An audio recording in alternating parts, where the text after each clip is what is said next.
കർണാടക മുഖ്യമന്ത്രി മാറ്റവുമായി ബന്ധപ്പെട്ട തുടർ ചർച്ചകൾ ഇന്ന് ദില്ലിയിൽ പുനരാരംഭിക്കും. കാവൽ മുഖ്യമന്ത്രി സിദ്ധരാമയ്യ, മുഖ്യമന്ത്രിയായി സത്യപ്രതിജ്ഞ ചെയ്യുന്ന DK ശിവകുമാർ എന്നിവർ ദില്ലിയിലെത്തി.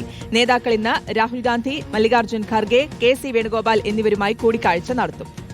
ശിവകുമാർ ഞായറാഴ്ച സത്യപ്രതിജ്ഞ ചെയ്യും എന്നാണ് സൂചന. മകൻ യതീന്ദ്ര സിദ്ധരാമയ്യ അടക്കം 3 പേരെ ഉപമുഖ്യമന്ത്രിമാരാക്കണം, 15 അനുയായികളെ മന്ത്രിമാരാക്കണം, KPCC അധ്യക്ഷ പദവി വിശ്വസ്തന് നൽകണം എന്നിങ്ങനെയാണ് സിദ്ധരാമയ്യ മുന്നോട്ട് വെച്ചിരിക്കുന്ന ആവശ്യം.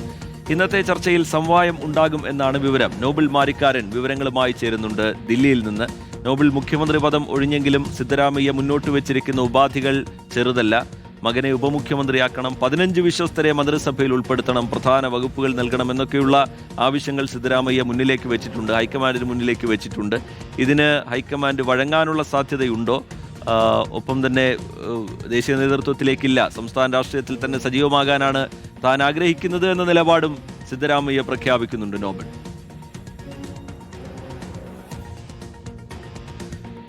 ശ്രീജിത്ത്, ശ്രുതി, കർണാടകയിൽ മുഖ്യമന്ത്രി സ്ഥാനം സിദ്ധരാമയ്യ രാജിവെച്ചെങ്കിലും അദ്ദേഹത്തിന്റെ ഡിമാൻഡുകൾ ഇപ്പോഴും, ആവശ്യങ്ങൾ ഇപ്പോഴും ഹൈക്കമാൻഡ് മുന്നിൽ നിൽക്കുകയാണ്. പ്രധാനപ്പെട്ട ആവശ്യം നേരത്തെ സൂചിപ്പിച്ച പോലെ മകൻ അടക്കം 3 പേരെ ഉപമുഖ്യമന്ത്രിമാരാക്കണം. അതോടൊപ്പം തന്നെ 15 വിശ്വസ്തർക്ക് ഈ പറഞ്ഞ മന്ത്രിസ്ഥാനം നൽകണം. KPCC അധ്യക്ഷ സ്ഥാനം DK ശിവകുമാർ ഒഴിയുമ്പോൾ അതിലേക്ക് തന്റെ വിശ്വസ്തനെ എത്തിക്കണം എന്നതൊക്കെയാണ് ഇപ്പോൾ സിദ്ധരാമയ്യ ഡിമാൻഡായി രാഹുൽ ഗാന്ധിക്ക് അടക്കം മുന്നിൽ വെച്ചിരിക്കുന്നത്. ഇന്നലെ രാത്രി ദില്ലിയിലേക്ക് പുറപ്പെട്ട സിദ്ധരാമയ്യയുടെ വിമാനം മോശം കാലാവസ്ഥയെ തുടർന്ന് ജയ്പൂരിലേക്ക് തിരിച്ചുവിടുകയും അതിനുശേഷം പിന്നീട് ഏറെ വൈകിയാണ് ദില്ലിയിൽ അദ്ദേഹം ലാൻഡ് ചെയ്യുകയും ചെയ്തത്.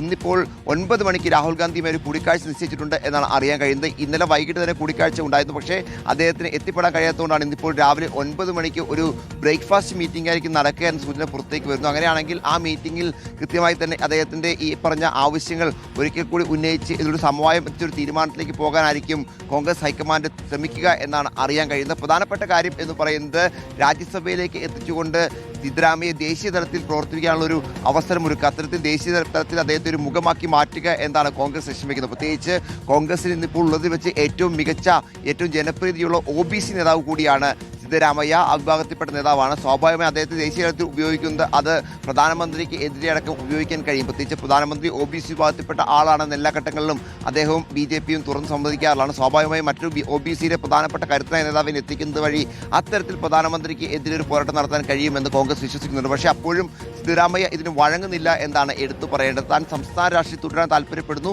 ദേശീയ തലത്തിലേക്ക് ഇല്ല എന്നാണ് സിദ്ധരാമയ്യയുടെ ഇക്കാര്യത്തിലെ ഒരു അദ്ദേഹത്തിന്റെ നിലപാട് എന്ന് പറയുന്നത്. അതേസമയം ഇന്നലെ ഈ മുഖ്യമന്ത്രി സ്ഥാനം രാജിവെച്ചതിന് പിന്നാലെ BJP എന്താണെങ്കിലും കോൺഗ്രസിനെതിരെ വലിയ ആരോപണവും വിമർശനവും ഉന്നയിക്കുകയാണ്. പ്രത്യേകിച്ച് കോൺഗ്രസിനെ സംബന്ധിച്ച് രാജ്യത്തുള്ള ഏക OBC മുഖ്യമന്ത്രി എന്ന് പറയുന്നത് സിദ്ധരാമയ്യ മാത്രമായിരുന്നു. ബാക്കി എല്ലാ സംസ്ഥാനങ്ങളിലും ഉന്നത ജാതിയിൽപ്പെട്ട ആളുകളായിരുന്നു മുഖ്യമന്ത്രിമാരുള്ളത്. അപ്പോൾ കേരളത്തിലാണെങ്കിൽ VD സതീശൻ നായർ സമുദായത്തിൽപ്പെട്ട ആളാണ്. അതുപോലെ തന്നെ തെലങ്കാനയിലും അതോടൊപ്പം തന്നെ ഹിമാചൽ പ്രദേശിലൊക്കെ സമാനമായ സാഹചര്യം തന്നെയാണുള്ളത്. ഏക OBC മുഖ്യമന്ത്രിയായിരുന്നു സിദ്ധരാമയ്യ. സിദ്ധരാമയ്യയുടെ രാജിക്ക് പിന്നാലെ എന്താണെങ്കിലും രാഹുൽ ഗാന്ധി പറഞ്ഞ ഈ ജാതി സെൻസസുമായി ബന്ധപ്പെട്ട് എപ്പോഴും വലിയ തരത്തിൽ വാചാലനാവുന്ന രാഹുൽ ഗാന്ധിയുടെ പാർട്ടി ഒരു OBC മുഖ്യമന്ത്രി പോലും ഇല്ല എന്ന വിമർശനവുമായി ഇപ്പോൾ BJP രംഗത്തേക്ക് വന്നിട്ടുണ്ട്. എന്തായാലും അത്തരത്തിലൊരു രാഷ്ട്രീയ വിവാദം കൂടി കൊഴുക്കുന്നുണ്ട്. എന്താണെങ്കിലും ഇന്നിപ്പോൾ 9 മണിക്ക് നടക്കുന്ന മീറ്റിംഗിൽ നിലവിലത്തെ ഈ ആവശ്യങ്ങളുമായി ബന്ധപ്പെട്ടൊരു ധാരണയിൽ ഹൈക്കമാൻഡ് എത്തും എന്നാണ് നമുക്ക് അറിയാൻ കഴിയുന്നത്. ഏത് തരത്തിലായിരിക്കും സിദ്ധരാമയ്യ അനുനയിപ്പിക്കാൻ പോകുന്നത് എന്ന കാര്യത്തിൽ വ്യക്തക്കുറവ് ഇപ്പോഴുണ്ട്. കാരണം നേരത്തെ തന്നെ സിദ്ധരാമയ്യ വയ്ക്കുന്ന എല്ലാ ഡിമാൻഡുകളും അംഗീകരിക്കുമെന്ന് കോൺഗ്രസ് പറഞ്ഞു. പക്ഷേ എങ്കിൽ പോലും ഈ 15 മന്ത്രിസ്ഥാനമൊക്കെ നൽകുക അപ്രായോഗികമാണ് എന്നാണ്